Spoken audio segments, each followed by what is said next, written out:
Luke Schneider. Luke Schneider is a retired firefighter, paramedic, and a U.S. Navy veteran. Thank you for your Like, service. Inspired by the vital role that coffee played in helping firefighters stay alert and energized through long shifts, Fire Department Coffee was founded in 2016, run by active and retired firefighters and first responders. Along with providing a growing selection of high quality coffee, Fire Department Coffee also supports heroes in need through the Fire Department Coffee Foundation, which I'm excited to chat about. They provide essential resources and assistance to firefighters and first responders who have become sick or injured on the job. Luke, welcome to Driving Performance. thank you. Yeah. Thanks for So, having me. last Expo East, any fond core memories? You said this is your first year doing the exhibition, but have you gone before? This is our first year here at Expo East. It's been a great show. I'm Yeah, kind of sad that it's the last show, I but know. It's gonna get reinvented as something else, though, so it'll live on. They're doing Newtopia, I think, is what they're rebranding it as. yeah, I heard about that. And also, we'll be at Expo West next All year right. as well. Yeah. So our industry's Coachella. It's Expo West. Well, let me introduce the format of the podcast. So, as we are in a truck, there are going to be a few stops along this route. First stop is going to be founder story, origin stories, really all of the like life experiences and nature versus nurture and inflection points that led you to starting Fire Department Coffee. Stop two, we'll dive deep on Fire Department Coffee, where it's been, where it's going, the challenges, the great elements, all that stuff. Then stop three, we'll wrap up with a game we call the Hot Box, which is a rapid fire this or that style question game. And then we'll wrap in outro. Awesome. Sound good? Yeah. All right, so Luke, where do we want to start? Let's go like upbringing and family life. So before the Navy, before being an active firefighter, what was your upbringing? Did you have an entrepreneurial family? What's the backstory? I grew up in a Christian home in Southern California. Fontana was my first home. San Bernardino was my second home. Uh, Grew up, good family. My dad was hard worker. He was an engineer, Okay. and my mom was a stay-at-home mom. She also went to school to be a teacher, but just she taught a little bit. But yeah, grew up in California. Then my dad had a job transfer to a job in Illinois. So I moved to St. Charles, Illinois, went to high school there, Okay. got out of high school, joined the military, went into the Navy, uh, wanted to be a firefighter. So I started my career as a shipboard firefighter in the Navy. Oh wow. Got, Okay. There's the transition. I was wondering how you yeah, got from one to the other. took some fire science classes a little bit before that, Yeah. joined the Navy, got out of the Navy, became a civilian firefighter paramedic for the city of Rockford. Okay. And how long were you in the Navy? 2004 to 2008. Okay. Were you deployed anywhere? Or you move around, or how was that Yeah, experience? deployed a couple times, Okay. Where to? like the Afghanistan, Iraq during the Iraq-Afghanistan war Got it. Wow, fascinating. area. Um, and so you came back, became a firefighter. I'm assuming you loved being a firefighter. So my Yeah. dad, we talked about this before, retired New York City fireman of 20 years. Have a ton of fond memories growing up around the firehouse. Always felt very collegiate and fun to be around. But what was your experience? Yeah, I loved it. It's the best job in the world. I never thought I would ever leave the fire department. So about Right. a year and a half ago, I ended up leaving because I couldn't do both with the business. It Right. just got too busy. Yeah. But when I got into the fire department, I saw that as my career, and I just loved it. I when I was in the Navy, I told them I wanted to be a firefighter, and in the military, a lot of times they want to try to get you to stay in the For military, sure. and I was really had my mindset on that I wanted to be a firefighter. And one of the master chiefs in the Navy told me, firefighters don't fight a lot of fires, and that was completely far from the truth from Yeah. the He's trying to department. keep. He's trying to keep you. Yeah. First day on the job, I think we had two fires and all kinds of calls, and it's just busy department out in Rockford. They see a lot of different types of calls. Right. You get a lot of medical calls, so you get a lot of traumatic injuries, everything from shootings to car Right. accidents, and then fires. And there was a lot of commercial areas and warehouses. So there's some commercial fires and house fires, and really got a lot of experience. I love being a part of a team. Yeah. So that's really what I love about fire department coffee is Right. being on a team. And in the military and in the fire service, it's very mission driven and team driven, and you have a mission and you go after that mission together, and it's really fun for me. So I really loved it, and I love that culture and just being team minded and looking after each other and the camaraderie. Right. A lot of people hear about the fire service as being a brotherhood and Yeah. sisterhood, and it really is. I really love that Yeah. about it. High pressure. It's like the most high stakes team sport, right? You're relying on each other, the communication, all that stuff. Absolutely. How long were you a firefighter for? 12 years. 12 years. Yeah. Okay. So a lot of like public service in your life, which I think is so badass. But what sort of sent you down that path? I mean, it's obviously very noble and admirable, but clearly committed your life previously and now forward looking to helping others. Where's that influence come from? So when I was a firefighter, I was single. I met my wife. We were dating. She was a barista. Okay. And so I fell in love with coffee. For me, coffee before that was very functional. It was Right. about the need for caffeine, staying alert and awake, working long hours and long shifts. Right. And when I met my wife, she introduced me to like different coffees, and we started going to different cafes and trying different roasts and blends, and really opened my eyes to what high quality coffee can taste like. Yeah. And then we started experimenting with like roasting, and we had a 5-year plan that we were going to start roasting coffee and selling it at farmers markets. And then I Okay. think like a month later, I was like, I found this roaster in St. Louis, and we had $20,000, and she was like, okay, we can go look at it. We ended up bringing it home. She's like, wait a second, we're driving out there with a box truck. Yeah. So we brought the One of these puppies. yeah, exactly. So we brought it home, found a space to rent in a strip mall, Okay. and we started doing tasting events and just wanted to share the craft of roasting. We were learning it and wanted to share it with friends and family. So we did all kinds of different coffees, your single origin coffees. We experimented at the time with barrel conditioned coffees. Right. And then I wanted to do a coffee that spoke to being a firefighter and that also gave back. So I did a fire department blend. And what was Awesome. really interesting is out of all the coffees we did, everybody loved the fire department blend. Yeah. So I that's told awesome. my wife, I said, I want to start a company around this. I want to call it Fire Department Coffee. Right. She said it was a dumb idea, and she didn't like it at first, but she supported me Yeah. the whole way. Probably come around at this point. Yeah, yeah, she's been. I couldn't have done it without her. She's been, we have 3 kids. She's a teacher, a stay-at-home mom. She homeschools our kids, Awesome. and she's a great wife. And so she's supported me along the journey, Yeah. and it's been a heck of a journey. We started in a strip mall. Yeah. What year is that? 2000, when we launched Fire Department Coffee, it was 2016. Okay. Got it. Started in an 800 square foot strip mall, roasting on a 5-kilo roaster. Nice. Started a Shopify store. Hey, there we go. You started e-commerce, not because like I had a plan or anything. It was Right. just because it worked with my schedule. Right. I could go shift. I was working 24 on, 48 off. Yeah. I was able to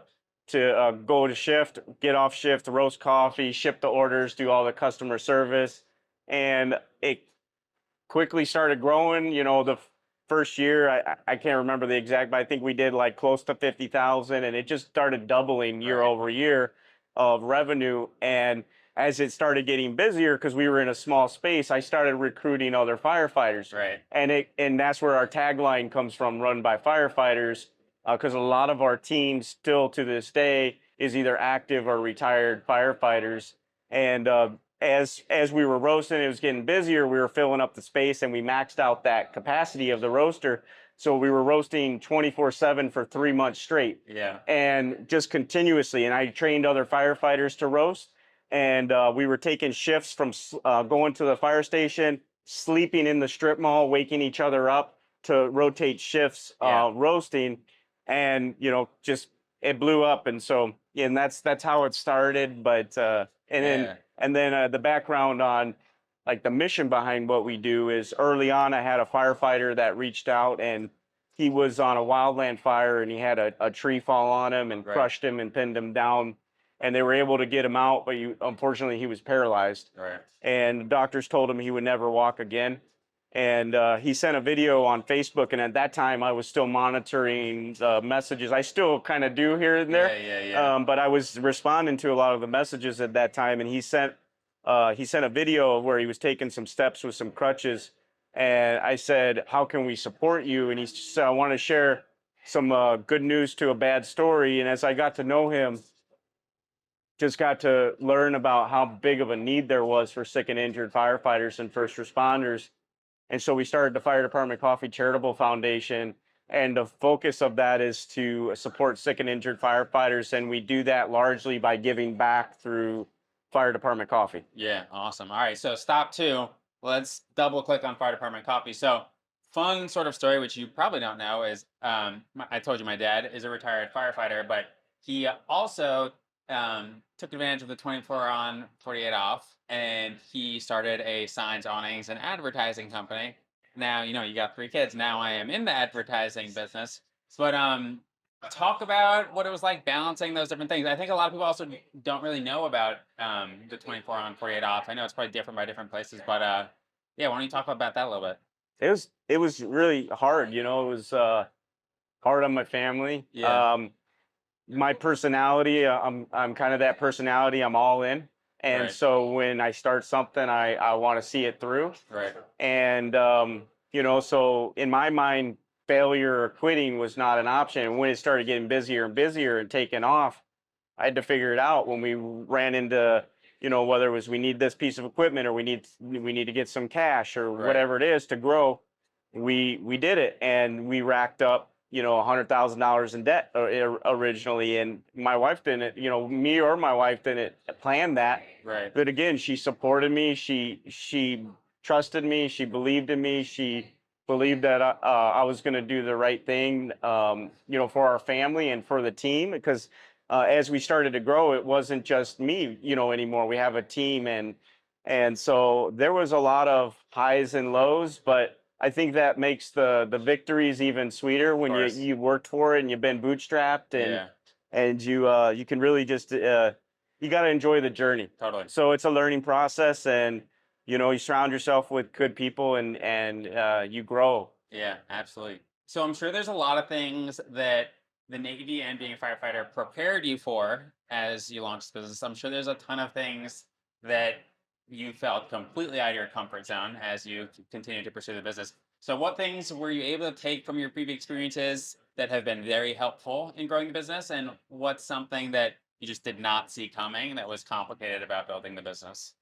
Yeah. I think one of the things that has really helped me is just having a team mindset and a mission mindset. When you have a mission and you have a team and they have a clear goal and a clear vision of what the mission is, it really helps you go after that mission together. And when you do it in a team, it's more rewarding, I feel like, Right. because it's fun doing things as a team. You grow strong together, you get your bench strength in, and you learn together, and you experience things together. And I really enjoyed that team and mission mentality that I learned from the military and the fire service. And then some of the things I didn't really plan is I didn't realize that it was going to take off the way that it did. So that comes with other challenges, and it kind of had this snowball effect Right. of once it started, there was no stopping. As I said, my personality is kind of like, I'm all in. I'm going to I'm going to figure it out. And so there's been all kinds of different challenges, but I'm learning a lot and I'm enjoying the journey. Yeah, I love that. So let's talk about the business scaling. So you talked about starting the strip mall. How did that progress? Because now you're in a bunch of retail stores all over the country. So what were those sort of stepping stones and key moments of the brand's expansion? So I think network is big. Just getting to know people and building relationships. And I have had multiple people come alongside, introduce me to somebody. The first thing that I remember that really helped us was we needed more capital. And as I said, we maxed out all of our credit cards. We had about $100,000 in debt. We needed to buy more equipment in order to be able to handle the growth. And I got connected to an organization in Rockford. The city of Rockford is where where I was a firefighter, and it's Right. where our company is headquartered. It was called the Rockford Local Development Corporation, and they have some unique lending because we weren't able to get lending from the bank because we were so new. Right. So we were able to get introduced to them. They were able to give us a small loan, which got us to the next step, Right. and then at a point when we surpassed that and we still weren't able to get like proper lending from a bank, Right. they made an introduction to some friends, and my parents gave us a $20,000 loan. We had a friends and family, so we Yeah. brought Yeah. in 300,000 from friends and family. That allowed us to get another facility, make some more connections, got us. So it's like kind of like a stepping stone Right. journey, and one thing leads to another thing, and here we are now. We have a large roasting capacity, we have large roasters, and we have a fulfillment center, we have a roasting facility, and we Yeah. even do our own printing in-house, and we have about 50,000 square feet of facilities now. Nice. All right. So let's actually go deeper on that. What is like soup to nuts the process for, sourcing, roasting, packaging? Like, what are all the steps in the chain that you guys have to think about as you bring a product to market? Yeah, so knowing your customer, Yeah. knowing your customer base, um, finding products that are going to resonate Yeah. with your customer base, or roast profiles tend to lean on the more developed side, so medium to darker roast. We do a lot of medium roast.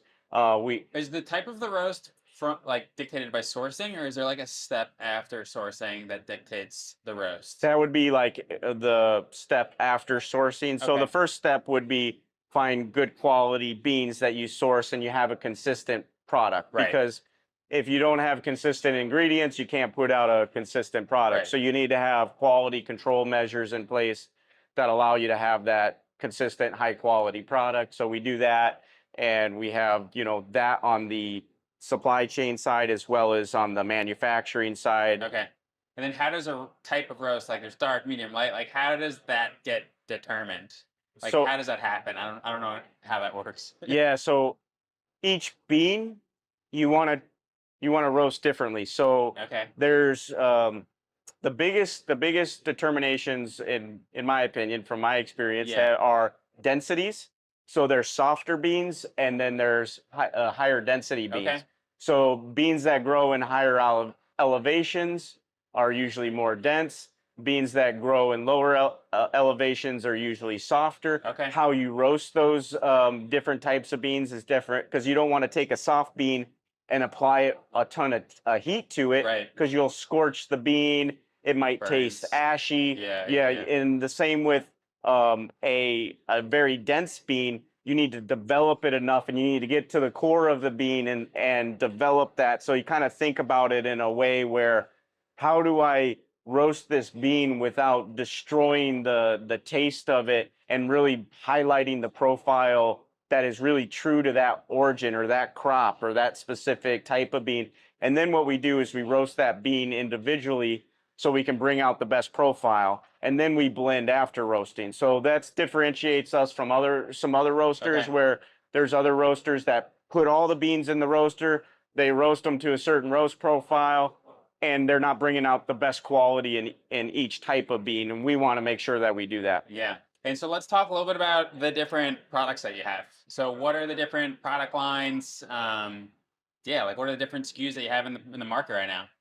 So we have in retail, we have more SKUs on e-commerce, but in Right. retail, we have our medium roast, our dark roast, our shellback espresso, which pays homage to my Navy roots, Okay. our skull Love that. crushing espresso. It's got a little bit more caffeine. All right. For those working long days Yeah, and yeah. long shifts, we want to give them the fuel they need to stay alert and stay caffeinated throughout the day. Yeah. We have different formats: whole bean, ground, the pods, RTD. RTD, ready to drink, and we're now launching our instant coffee protein powder. Oh, It's that's got interesting. it's got 20 grams of Oh, that's pretty cool. yeah.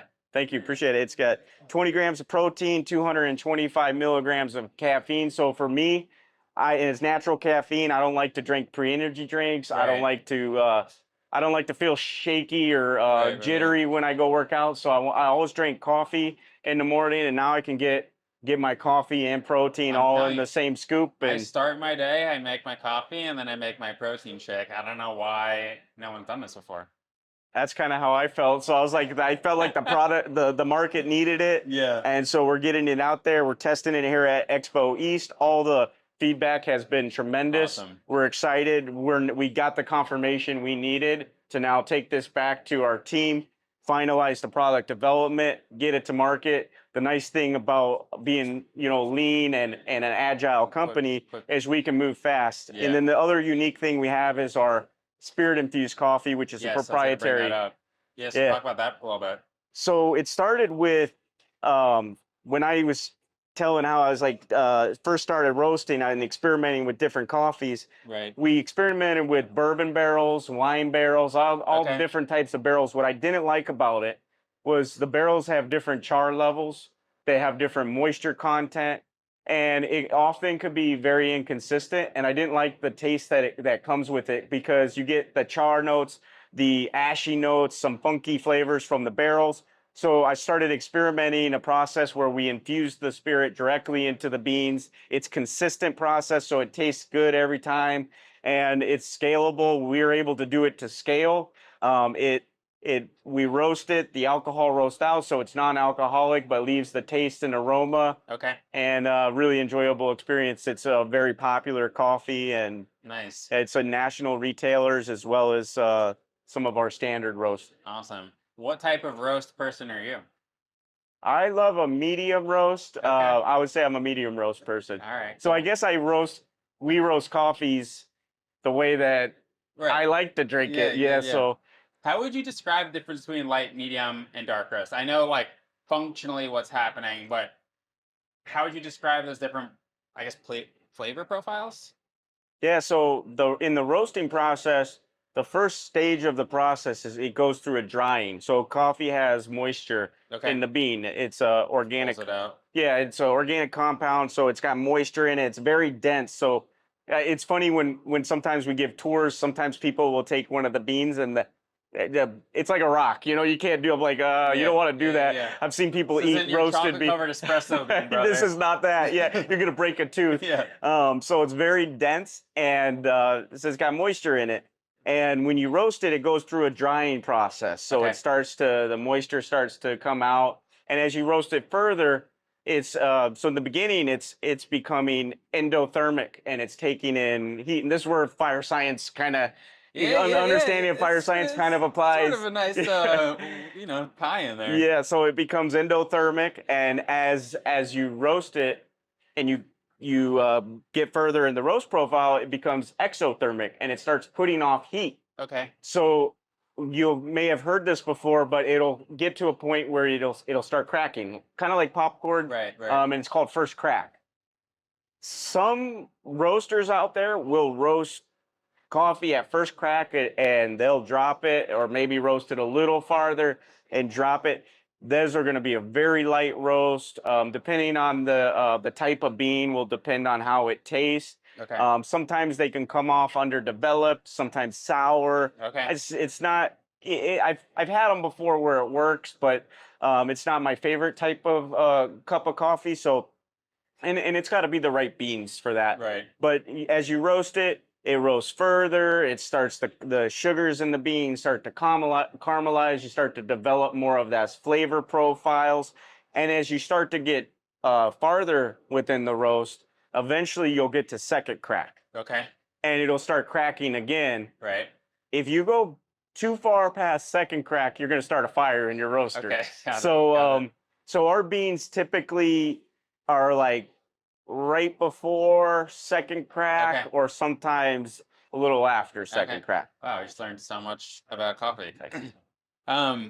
Okay, want to bring it back to your experience. So you decided to retire as a firefighter, for a noble reason, right? You probably could make an even bigger impact as you continue to build this business past your wild dreams and continue to give back to your community. But what were the emotions there? I'm sure they were pretty complicated, right? So much of your life and experience came from that, and the inspiration came from that. But Yeah, I'm sure there was happy, sad emotions. What was that like? Yeah, it was. That's a great question because there was a lot going through my mind. And is this the right is this the right move? I had to obviously talk to my wife and say, hey, I'm going to leave the department. It's a big jump because I 12 years into the fire department, I could collect a pension Totally. at 20 years and My after dad. 20 years. And so, and when I turned 50 and I'm not near that, and I just thought about it as like, okay, all these doors are opening and we have a team and we have I have two different jobs now. Right. One is a CEO and another is a firefighter. And what I didn't want is to be divided where I wasn't giving either one of those the proper attention. Right. So I wanted to make sure whatever I was doing, I was giving it my best. And just some of the confirmation that I received. I'm a believer in my faith. I prayed about it a lot. I felt like that's where I was being led. Right. And so I really, I really believe that's all these doors were opening for a reason. I've got a team. A lot of them are firefighters. There's just so many mixed feelings about them. Like, I love this job. I never thought I was going to leave. It's a career for me, but I thought about the bigger impact, and I thought about this is not just about me anymore. Right. This is about the team Right. and the community and the impact that we're able to have. And so it's a big opportunity, but also a big responsibility. And so I wanted to go after it. And the beautiful part about it is a lot of the team is still firefighters, Yeah. first Yeah. That's responders. great. So it's our culture is very similar Right. um, to like just the culture in the military and the fire service. And we get to give back through Fire Department Coffee and the Fire Department Coffee Charitable Foundation and Right. support sick and injured firefighters and first responders. So that's the mission that drives me, that makes it all worthwhile. And I really enjoyed it. I'm not looking back. I'm really happy that that was the decision I made. That's awesome. All right. So, company's now producing 6 million pounds of coffee a year. I guess my final question for you is, what's next for fire department coffee? We're really focused on growing into the grocery channel. Yeah. We're seeing a lot of growth and a lot of success in there. We feel that the more we grow deeper into national chains and national retailers and further distribution, we now have national distribution through multiple distributors, Nice. and growing that and growing the SKUs and the velocities and really focusing on grocery. So the more we can grow grocery, the more we can have a greater impact. And when people support us, not only are they supporting our mission, they're also showing firefighters across the world and especially in America, that we support them. And so we're just going to keep doing what we've been doing and really focusing on that channel. Love it. Love the mission. All right. You ready for stop three? The All hot right, box? this is the All right. Here we go. Cold plunge or hot tub? hot tub, Beach house or ski house? beach house, Coffee or tea? coffee, Sunrise or sunset? sunrise, Neat or messy? neat. Corgi or golden retriever? What was the first one? Corgi? I don't know what that is. Golden retriever. Golden it is. retriever it is. All right. Tennis or golf? I don't like either. All right. We're pineapple pizza or candy corn? Oh, I don't like either, but I'll take candy Yeah, corn. you gotta just go for it. They both suck. Live music or DJ? Live music, Sweet snacks or salty snacks? salty. Call or text? I can't choose both. No, you can't just well, you gotta pick one. Text. All right. I think I'm a text guy too. Work remote or work on site? Oh, They're not designed to be easy. no, this is all right. I'm not good at this. Like I like to do both. I'll say on site, All right. Dancing or people watching? dancing, Cocktails or beers? cocktails, Give up bread for life or give up cheese for life? bread, Board games or video games? Board games. Bet $50 on red or black. Red. Yeah, that makes sense. Start early or leave late? Start early. Fiction or nonfiction? Fiction. Playlists or podcasts? Podcast. Speak to animals or speak 10 languages? Animals. All right, read people's minds or be able to teleport? Read people's minds. All right, trucks or billboards? Trucks. Good news or bad news first? Bad news. All right, well, the bad news is we've come to our last stop on the yeah. show. That was fun. Thank you. So, Luke, this was a ton of Yeah, fun, man. man. Thank Thanks you. I for taking appreciate the it. time. Thank you. Want to give you an opportunity to let the audience know where can they learn more about you, where can they find Fire Department Coffee. So take it away.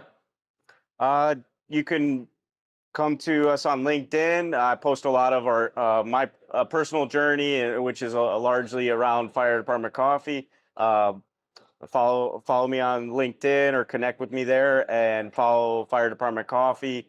Check us out on social media. We create a ton of content there, and like to have fun and engage. Find us online.